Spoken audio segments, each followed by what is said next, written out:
Thomas's branch line is important, and so is Edward's.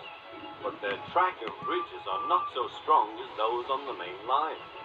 A back controller does not allow the heavier mainline engines like Gordon to run on them. But one day, the way Gordon was talking, you would have thought the back controller had given this order for quite another reason. "It's not fair," grumbled Gordon. "What isn't fair?" asked Edward. "Letting branch line diesels pull main line trains." "Never mind, Gordon. I'm sure Bogo will let you pull his truck sometime." Gordon spluttered. "I won't pull Bogo's dirty trucks. I won't run on branch lines." "Why not? Would be a nice change." "The back controller would never approve," puffed Gordon. "Branch lines are vulgar." Gordon puffed away. Edward chuckled and followed him to the station.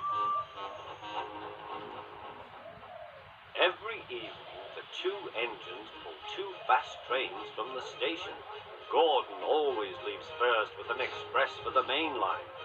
Edward follows 5 minutes later with his train for the branch line.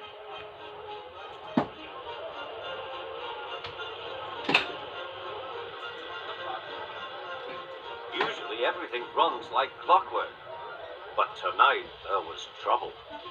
A lady in a green floppy hat was saying goodbye to a friend.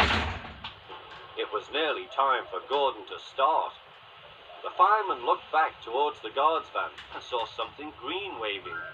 "Right away, mate." He thought the guard had waved his flag. Gordon started, leaving luggage, his passengers and the guard all standing on the platform. Everyone was very surprised and cross.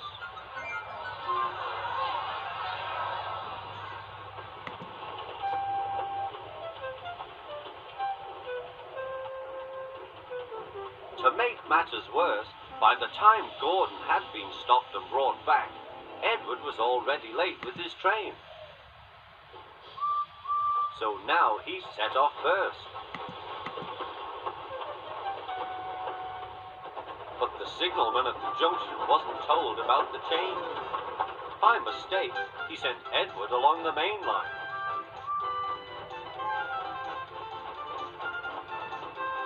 Gordon was sent along the branch and arrived cold and cross on one of the sidings near the harbour. Next morning, Bill and Ben peeped into the yard. There were no trucks for them. They didn't mind that. Teasing Gordon would be much better fun. "What's that?" asked Bill. "Shh," whispered Ben. "It's Gordon." "It looks like Gordon, but it can't be. Gordon never comes on the branch lines. He thinks them vulgar." Gordon pretended he hadn't heard them. "If it isn't Gordon," said Ben, "it's just a pile of old iron, which we'd better take to the scrapyard." "No, Bill, this lot's useless for scrap. We'll take it to the harbour and dump it in the sea." Gordon was alarmed. "I am Gordon. Stop, stop!" When Boko suddenly arrived, Gordon thought him the most beautiful sight he had ever seen. "Boko, my dear engine, save me!" Boko quickly sized up the situation and threatened to take away the trucks he had brought for Bill and Ben. This made the twins behave at once. Gordon thought he was wonderful. "Those little demons, how do you do it?" "Oh, well," said Boko, "it's just a knack." Gordon still believes that Boko saved his life. But we know the twins were only teasing, don't we?